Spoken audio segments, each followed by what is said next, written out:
You've probably heard this before, right? In the middle of a big argument, someone says, "Well, at least now you know how I really feel." But is that actually true? Does a moment of pure anger really shine a light on our deepest, most honest self? Well, we're about to find out that the answer is way more complex and, frankly, more fascinating than you might think.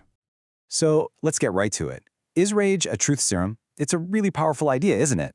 The thought that anger just burns away all our polite filters and lets the raw, unfiltered truth come pouring out. But what if I told you that in that moment of rage, the person speaking, they aren't really their full self? What if their brain is basically operating in a completely different, much more primitive mode? To really get to the bottom of this, let's start with a story. We're not going to dive into the heavy neuroscience just yet. Instead, let's start with something I bet will feel pretty familiar. It's a story that perfectly sets the stage for what's happening deep inside our brains when anger decides to take the driver's seat.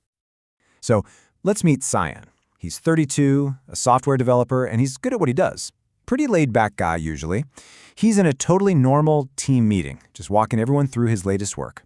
And his manager, trying to be helpful, points out a small, pretty minor bug in his code. It's a simple, factual comment. On any other day, this would be nothing, a non-event. But today? Oh, today is not that day. Instantly, Cyan feels this wave of heat rush to his face. His jaw just clenches up, his heart starts hammering in his chest, and before his thinking mind can even get a word in, he snaps. Well, that wouldn't have happened if the brief had been clear. The words are just out. They're out in the air before he even really knew he was going to say them. So an hour passes. Cyan's at his desk, and that fire-hot feeling is gone, and it's been replaced by this cold, sinking feeling of regret. He's embarrassed, he knows the brief was fine, and he doesn't actually blame his manager at all. So the big question is, why did he say it? Was that some hidden truth bubbling up to the surface, or did something else, something way more primal, just completely take over? Science experience right here, this is our doorway into the brain's alarm system. Okay, so let's pull back from Cyan's story for a second and look at the actual machinery behind it. When we talk about anger, what we're really talking about is a kind of battle for control inside our own heads, a turf war that goes way, way back in our evolution. We're about to explore the brain's built-in and very powerful alarm system. Okay, now this simplifies things, but it does it beautifully. I want you to think of your brain as having two main players in this game. First, you've got the prefrontal cortex. That's your thinking brain. It's the rational, thoughtful CEO of the whole operation. And then you've got the amygdala. That's your feeling brain. Think of it like a hypersensitive smoke detector, always scanning for danger. Now, most of the time, they work together just fine. But sometimes, that smoke detector's alarm is so loud, the CEO can't even be heard. And this brings us to a really crucial idea called the amygdala hijack. This is the name for that exact moment when your emotional brain, the amygdala, thinks it spots a threat. And it could be a tiger in the grass or your manager pointing out a coding bug, it doesn't care which, and it completely bypasses your thinking brain. It's an ancient survival shortcut. It's incredibly fast, it's incredibly powerful, and in our modern world, yeah, it often misfires. And I love this traffic light analogy for what's happening in the rest of your body. Most of the time, hopefully, you're hanging out in the green light zone. You're calm, you're connected. It's called rest and digest. Then a stressor pops up, and you might shift to amber light. You're a little more alert, checking things out. But when that amygdala hijack happens, you slam right past amber and straight into the red light, the classic fight-or-flight response. Your body is now in pure, unfiltered survival mode. So let's zoom in on that red light moment. What exactly was happening in those few seconds when Cyan snapped? What is going on at the absolute peak of that rage?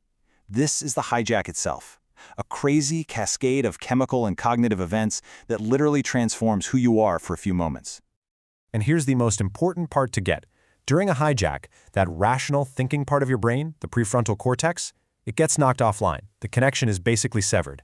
At the exact same time, your body gets flooded with stress hormones like adrenaline and cortisol.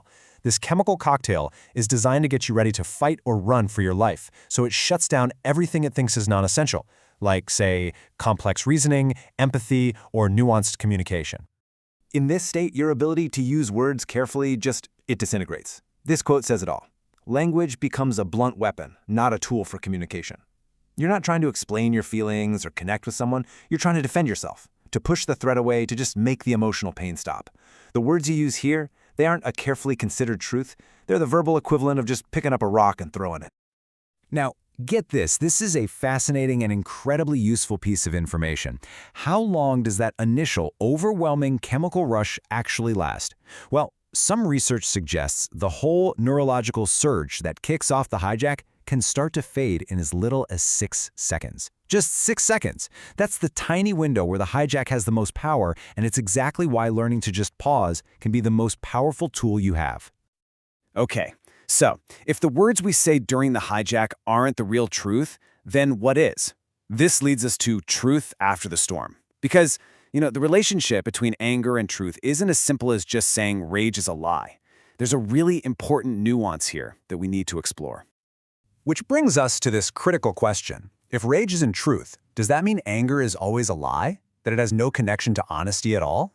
Well, not necessarily. And this is where things get really interesting, and we have to be careful not to oversimplify. Let's look at some surprising research that kind of turns this whole idea on its head. This is so fascinating. A study looked at how people react when they're accused of doing something wrong, and what they found completely flips the script.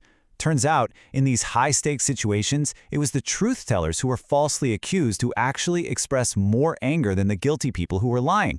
And why? Well, the liars are busy trying to manage their story, right? But the innocent person is just indignant. They're offended by the sheer injustice of it all. So sometimes anger can actually be a really powerful signal of a truth being violated. So where does that leave us? Well, that study points to the real key. The real message of anger is rarely in the literal meaning of the harsh words. The real message, the real truth, is in the vulnerability that the anger is trying so desperately to protect. See, anger is almost always a secondary emotion.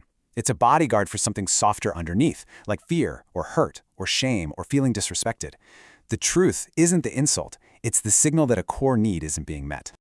Now, understanding all of this is the first huge step, but the next and maybe most important step is learning what to do about it. And that brings us to our final section, mastering your inner weather. This is all about moving from being tossed around by these emotional storms to becoming a really skilled navigator. So when you feel that hijack starting, that heat rising, your jaw tightening, here are 3 simple steps for some emotional first aid. First, name it. Just silently say to yourself, okay, I'm feeling anger right now. Just doing that starts to bring your thinking brain back online. Second, pause. Remember that 6-second rule? Just take one deep, slow breath. Give your nervous system a chance to catch up. And third, move. If you can, physically change your setting. Just stepping into another room can create the distance you need, both physically and psychologically. And for the long game, it's really about building up your emotional intelligence. Think of it like this. It starts with self-awareness, just recognizing your own triggers. Then comes self-regulation, so you can manage those feelings instead of letting them manage you. It's powered by motivation, to keep working on it. It grows with empathy, to try and understand where other people are coming from. And finally, you use social skills to communicate all of this in a healthy way. Building these muscles is like strengthening the CEO of your brain, which makes it way less likely to get hijacked in the first place. So here we are, full circle. Rage is not a truth serum. It's more like a distortion field, a primitive survival response that uses words as weapons. But underneath that storm, there is a signal. There is a truth in there somewhere. And that leaves us with one final, crucial question to ask ourselves and maybe to ask about others when we see their anger.